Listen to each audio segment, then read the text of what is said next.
Ciao ragazzi e benvenuti in questo fantastico nuovo video. Oggi vediamo assieme come pulire la cera d'api e trasformarla in panetti da usare per candele, saponi e così via. Se avete la fortuna di avere un parente o un amico che è apicoltore, potete chiedergli se vi dà la cera grezza. Generalmente chi me la rifornisce mi dà una cera più chiara, questa qui è più scura e mi spiegava che questo favo è quello in cui l'ape regina depone le uova. Quando c'è lo sfarfallamento delle larve, il bozzoletto della larva rimane nelle cellette e si scurisce, e in più è anche molto ricca di propoli. Bene, quello che ci serve è ovviamente la cera d'api grezza, una capiente pentola, andiamo a riempirla per metà di acqua e per metà di cera. Quindi ora andiamo nella mia cucina, vi faccio vedere quello che dovete fare.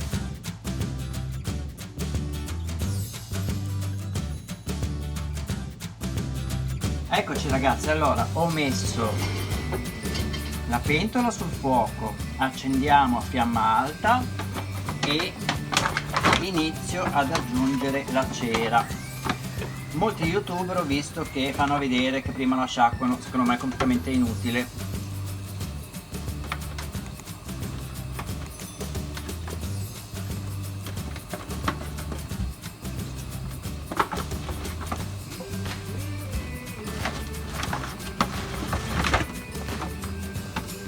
Bene, adesso mettiamo questo quantitativo, poi quando comincerà a bollire e a sciogliersi possiamo aggiungerne altra, perché ovviamente perderà di volume.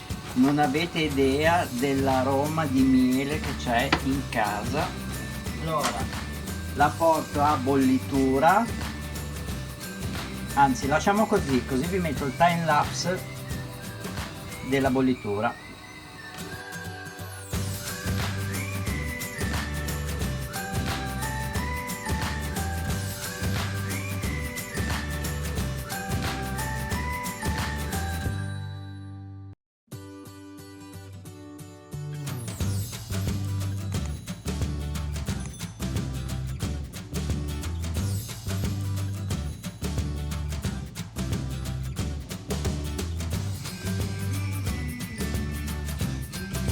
Allora è iniziato a bollire, quindi adesso abbassiamo la fiamma al minimo e procediamo ad aggiungere altra cera.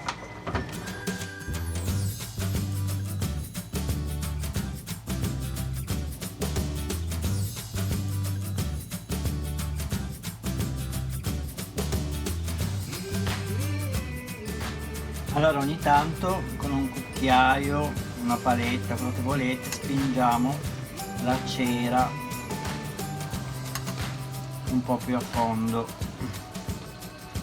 Dobbiamo assicurarci che si sciolga completamente tutta.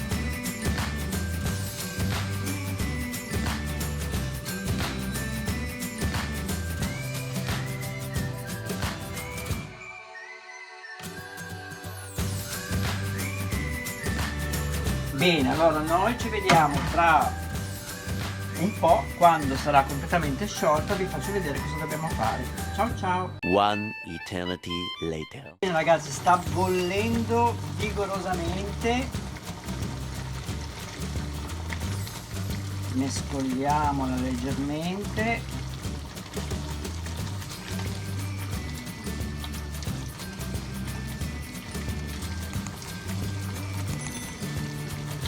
In superficie vedete rimangono tutte le impurità.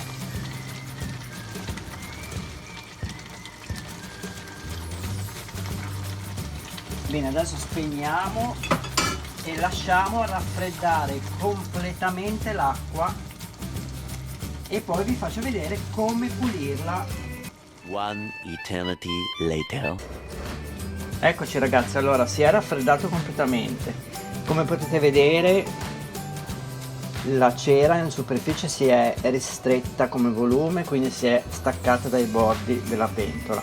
Adesso la giriamo sul fondo c'è tutta la parte ancora sporca e andiamo a pulirla.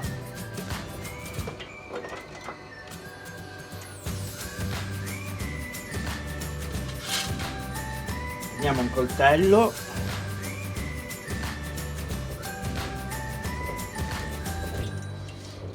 e col coltello raschiamo tutta la parte che vogliamo eliminare. Fatelo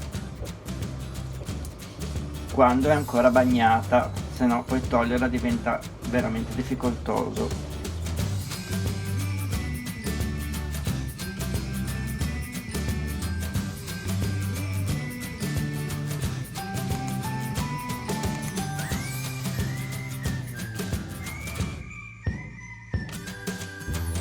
Bene, gli diamo una bella sciacquata sotto l'acqua e questo è il risultato. Io generalmente, e adesso lo farò, faccio una seconda bollitura per pulirla ulteriormente. Se il video vi è piaciuto mettete un bel mi piace, lasciatemi dei commenti, attivate le notifiche premendo la campanella e noi ci vediamo al prossimo video. Ciao ciao!